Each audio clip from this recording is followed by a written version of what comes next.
നമ്മുടെ നേരെ ഓപ്പോസിറ്റുള്ളൊരു ഫ്ലാറ്റിലുണ്ടല്ലോ, ഇവിടെ ഒരു പ്രാവിനായിട്ട് കുറച്ച് ഫുഡൊക്കെ ഇട്ട് കൊടുക്കും. അപ്പോൾ ഡെയിലി അങ്ങനെ ഇട്ട് കൊടുക്കുന്നുണ്ട് അവർ. അപ്പോൾ കുറേ പ്രാവൊക്കെ വന്ന് ഇവിടെ വന്ന് കഴിക്കും. നമ്മുടെ ഒരു അണ്ണാനുണ്ട്.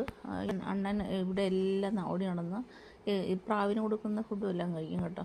ഈ അണ്ണൻ നേരെ വിളിക്കുമ്പോൾ തൊട്ട് ഭയങ്കര ചിലപ്പാണ്. ഇപ്പുറത്തൊരു മരമൊക്കെ ഉണ്ട്, അതിലാണ് താമസം ചെയ്യുന്നത്. അവിടെ നിന്ന് ചാടി വരുന്നതാണ്. എൻ്റെ ഫ്ലാറ്റിലൊക്കെ വരും, അവിടെ ജനലിൻ്റെ അരിയൊക്കെ വരും. നമ്മൾ ഫോൺ എടുക്കാനായിട്ട് പോയാലും അത് ഓടും കേട്ടോ. ഇതിപ്പോൾ ദൂരെ കൊണ്ട് നമ്മളെടുക്കുന്നവരറിയുന്നില്ലല്ലോ. അപ്പോൾ അല്ലാന്നുണ്ടെങ്കിൽ നമ്മളെ കണ്ട ഓടിക്കളയും. അവിടെ വരുന്നുണ്ടായിരുന്നു, വന്ന് ഫുഡൊക്കെ കഴിക്കുക. അവിടെ നിന്ന് ഇവിടെ നിന്നൊക്കെ ഫുഡൊക്കെ കിട്ടിയിട്ട് അത് കഴിച്ചിട്ട് അങ്ങോട്ട് പോകും. 2-3 ദിവസമായുള്ളൂ കേട്ടോ. ഒരു കുഞ്ഞാവേനെയും കൊണ്ട് വരുന്നുണ്ട് കേട്ടോ. ഇതിപ്പോൾ പ്രസവിച്ചൊന്നറിയില്ല. ഒരു കുഞ്ഞാവേനെയും കൊണ്ടായിപ്പോൾ വരുന്നത് കണ്ടോ. അത് ഞാൻ ജനിച്ചപ്പോൾ തൊട്ട് അതിനെ കൂടെ കൊണ്ടു നടന്ന് കഴിക്കാൻ പഠിപ്പിക്കുന്നുണ്ടോ. നമ്മൾ മൃഗങ്ങളെ കണ്ട് പഠിക്കേണ്ടതാണ് ശരിക്കും. അവർ ഇൻഡിപെൻഡൻ്റായിട്ട് വളരാനായിട്ട് അതിനെ പഠിപ്പിക്കുവാണ്. അപ്പം ഇതുകൊണ്ട് എത്ര കുഞ്ഞാന്ന് നോക്കിയാൽ എനിക്കൊന്നിനും ഒരാഴ്ച പ്രായമുള്ളതായിരിക്കുമെന്ന് തോന്നുന്നു. ഇതിനു മുമ്പ് കണ്ടിട്ടില്ല, ഇപ്പോഴാണ് അതിനെ കൊണ്ട് വരാൻ തുടങ്ങിയത് കേട്ടോ. അപ്പോൾ ഇവിടെ പ്രാവിനായിട്ടാണ് അവർ ഇട്ട് കൊടുക്കുന്നതാണ് കേട്ടോ.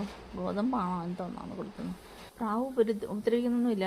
അതുങ്ങളും കഴിച്ചിട്ട് അതിൻ്റെ ഒപ്പം നിന്ന് ഇവിടെ നിറയെ പ്രാവ് വരും. അപ്പം ഇപ്പം ഇന്ന് പ്രാവ് കുറവാണ്, ഇതുങ്ങളും അതുകൊണ്ട് വന്ന് കഴിക്കുവാണ്. പക്ഷേ പ്രാവ് ഒന്നും ഓടിക്കുന്നൊന്നുമില്ല. ഇത്രയും ചെറിയ അണ്ണനെ ഞാൻ ആദ്യമായിട്ടാണ് കാണുന്നത് കേട്ടോ. ഞാനപ്പം വളരെ കൗതുകത്തോടു കൂടി ഞാൻ എടുത്തതാണ് ഈ വീഡിയോ.